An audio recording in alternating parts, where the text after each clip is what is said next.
Hello everyone. The point of sale product detail module will help to view the details associated with any products in the point of sale interface. After installing this module, we need to do some configuration. So let's get into the settings.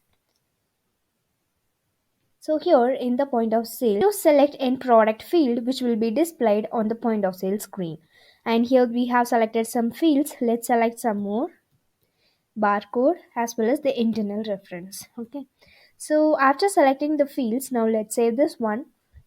Now let's get into the point of sale and open the new session. Now in this point of sale screen, by clicking on the product and holding, it will open a screen where we can see the product details.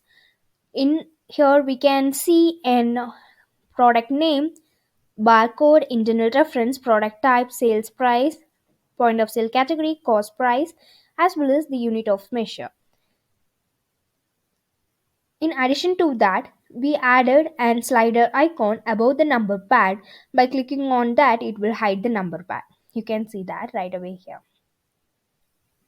In this way, we can make use of this module to help to view a details associated with any products in the point of sale interface.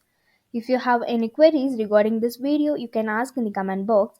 We will definitely solve your queries, and if you feel this video is helpful to you, you can like this video and subscribe our YouTube channel for more Odoo related updates. Thanks for watching.